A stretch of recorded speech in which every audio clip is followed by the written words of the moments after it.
Nakasama nga tayo ngayon dito sa gaganapin na charity dito sa Cavite. Dahil gabi pa yung duty ko, nakasaglit muna tayo dito. Kami po ang Region 8 Riders Club. Nandito po kami ngayon para magbigay ng inspirasyon at magbahagi ng konting tulong. Dito nga ay unti-unti nang hinahakot yung ipamimigay para doon sa mga bata. Kaunting patak-patak nga lang ay marami na rin kapag naipon. Good morning mga kapwa. Ngayong araw nga ay gumayak tayo ng maaga. Alas 4 nga ng madaling araw ay palis na tayo. Papunta na tayo kung saan yung meet up place. Wala na tayong sinayang na oras kaya naman nagbiyahe na tayo at baka maiwan pa tayo ng mga mananap. Dahil nga maaga pa at wala pang traffic kaya naman mabilis tayo nakarating dito sa meet up place. Kaya lang pagdating ko dito ay medyo nagtaka ako. Wala kasi ako nakita na kahit isang mananap. Akala ko tuloy na iwan na ako. Pero maya-maya konti nagsidatingan na yung mga mananap. Ito pala yung meet up place na manggagaling dito sa NCR. At kasunod naman na meet up place ay doon na sa Cavite. Pari Archie? Wala pa! Oo nga. Wala pa. Kanina pa yun ang ano. Send ng picture ah. Gano'n naman si Padi Archie.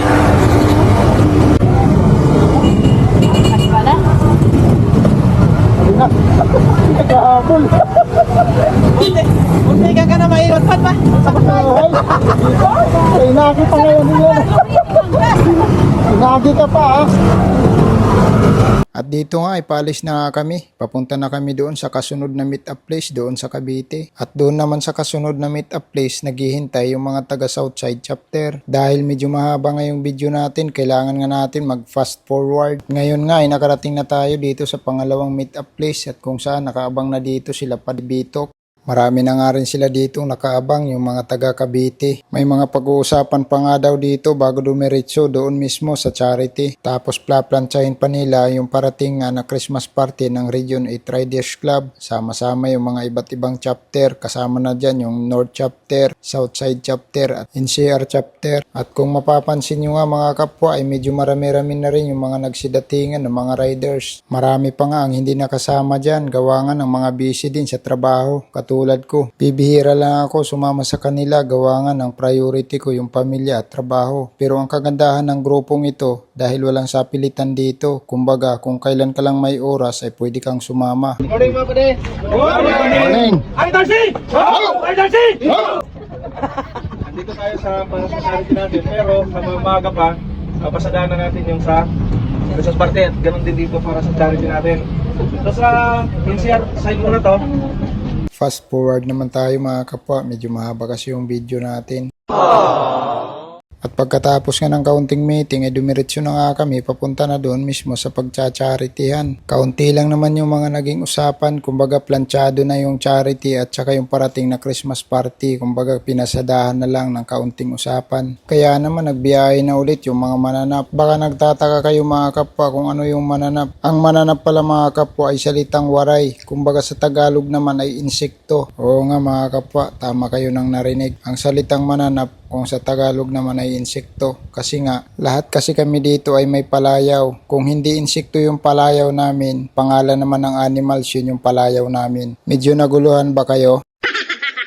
At dito nga ay pinapasok na nga kami ng bantay. Ayun medyo mahaba na yung pila namin. Medyo nadili lang pala kami dito ng kaunti. Kaunti lang naman mga kapwa. Gawa ng yung nakausap pala ng mga kasamahan namin para dito sa charity ay nag-day off tapos hindi pala naibilin doon sa mga kasamahan niya. Kaya naman walang idea yung mga kasamahan niya nung pagdating namin. Pero syempre tinawagan muna yung commander nila dahil nga hindi naman masama yung intensyon namin at para makatulong lang ng kaunti kahit paano. Kaya naman makalipas ang ilang minuto ay sinabi ng bantay na okay na daw, pwede na raw kaming tumuloy. Let's go mga kapwa. Ang protocol pala nila dito mga kapwa ay bawal pumasok yung nakasuot ng helmet. Kaya naman doon pa lang sa labas kanina ay pinatanggal na sa amin yung mga helmet at para naman makita yung mga pagmumukha namin.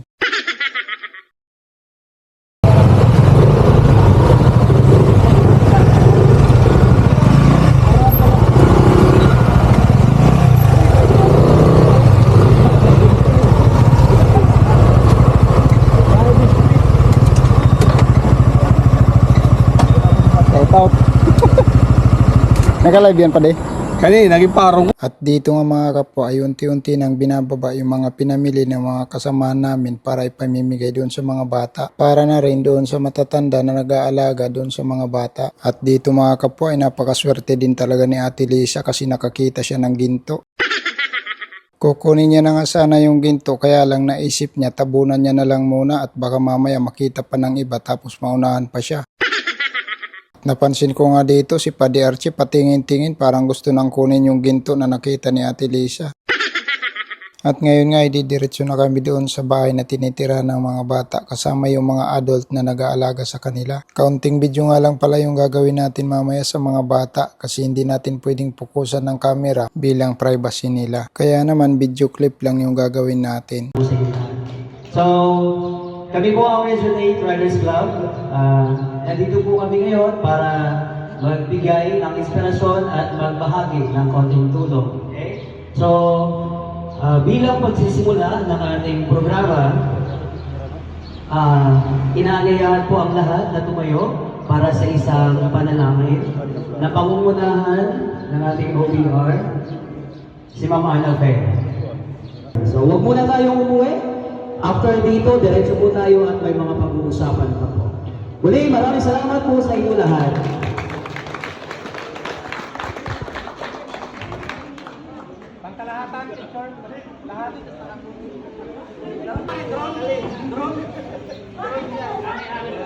Hello kayo. Very good. Very good.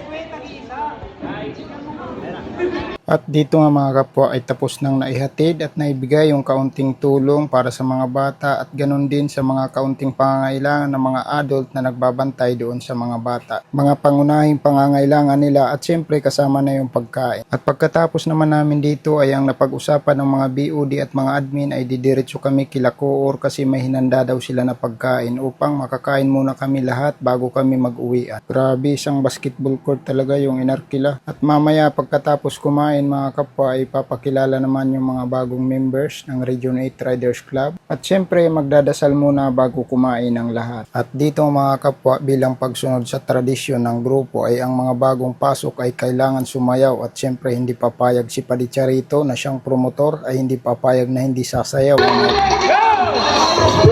At syempre video clip lang natin yung may tugtog kasi baka makapirights tayo.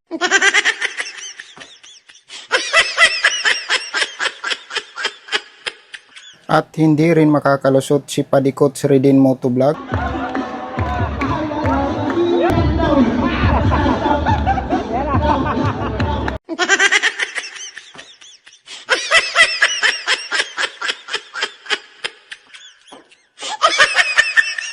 At dito nga nagtatapos ang vlog natin mga kapwa, JM Dabukol TV, at kung maaari ay pag-like, share and subscribe mga kapwa. Maraming salamat at ingat tayo palagi.